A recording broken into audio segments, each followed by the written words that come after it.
Bonjour et bienvenue dans cette nouvelle édition du Club Éco de la Tribune Objectif Aquitaine, un Club Éco qui s'inscrit dans le cadre de la deuxième édition des Talents du Vin. Jean-Pierre Reynaud, bonjour. Bonjour. Vous êtes vice-président du Conseil régional d'Aquitaine, parrain des Talents du Vin pour la deuxième année consécutive. Vous êtes en charge à la région de l'agriculture et de l'agroalimentaire et vous présidez également l'APRA, qui est l'association aquitaine de promotion agroalimentaire, que représente la filière viticole en Aquitaine. Alors plus largement, l'agriculture et l'agroalimentaire sont le premier secteur économique en Aquitaine, puisque c'est 120 000 emplois, donc il y a 14 milliards et demi d'euros de chiffre d'affaires. Donc c'est le premier secteur économique et effectivement le vin, avec 6 milliards d'euros de chiffre d'affaires, prend une très très large place dans cette activité. D'accord, mais quels seront les principaux enjeux auxquels la filière viniviticole sera confrontée dans les années à venir? Les principaux enjeux, donc je crois que j'en profite pour avoir remis le prix aux jeunes vignerons, donc c'est effectivement le renouvellement des générations, parce qu'aujourd'hui en agriculture et en viticulture c'est un des grands défis que nous avons à relever, donc pouvoir faire entrer des jeunes dans la profession, donc et là il va falloir que avec les établissements financiers, donc les collectivités territoriales diverses et variées, on puisse faire preuve de beaucoup d'innovation pour permettre à des jeunes qui aujourd'hui, il y en a de moins en moins qui sont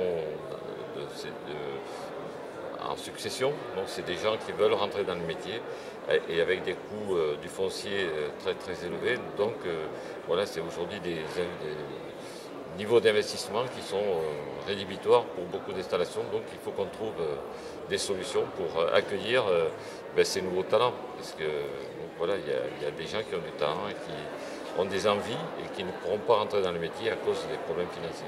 Les autres enjeux, c'est aussi l'international. Après, bien sûr, on a le marché, c'est comment on répond au marché. Donc aujourd'hui, sur un marché qui a été dit, qui est mondialisé, donc c'est comment on arrive à garder et à développer notre part de marché sur l'international. Donc je crois qu'on a la région, on a travaillé avec CCI International, avec PADirect, avec l'État, donc à mettre en place un dispositif d'accompagnement des entreprises à l'international, donc unique.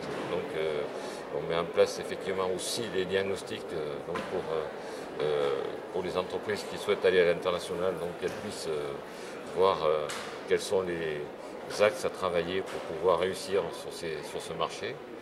Donc on a l'APRA qui accompagne un grand nombre d'entreprises aussi à l'international, sur les salons à l'international.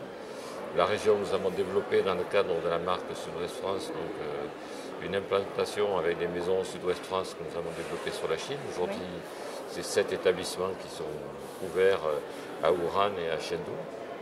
Donc nous avons la volonté d'ouvrir ailleurs en Chine, mais aussi pas qu'en Chine, donc sur Singapour, les États-Unis. Donc je crois qu'il faut qu'on s'ouvre au monde aussi et qu'on fasse.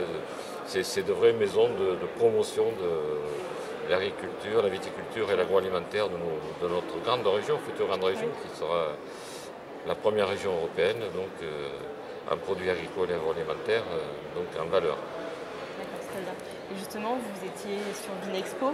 Votre sentiment sur cette édition 2015, je sais que vous avez aussi annoncé sur Vinexpo le partenariat de l'APRA avec Congrès Exposition de Bordeaux, notamment pour Vinipro, c'est ça? Voilà, donc écoutez, notre volonté c'est de faire effectivement de Vinipro un grand salon donc, qui s'ouvre aussi à l'international, puisque la cible est différente de celle de Vinexpo, puisque donc là on est plus dans les gammes moyennes, donc avec des producteurs ou des opérateurs plutôt plus petits que ceux qui interviennent à Vinexpo.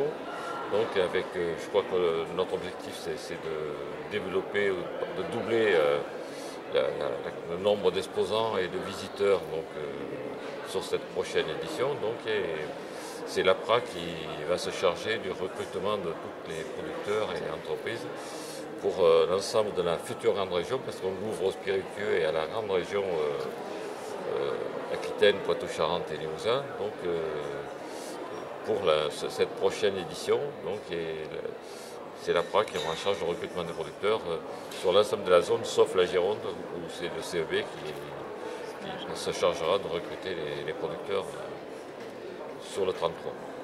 Jean-Pierre Reynaud, merci. Merci beaucoup. Merci Ouais. d'être passé sur le plateau du Club Éco. Quant à moi, je vous donne rendez-vous dans un prochain numéro. Merci de nous avoir suivis.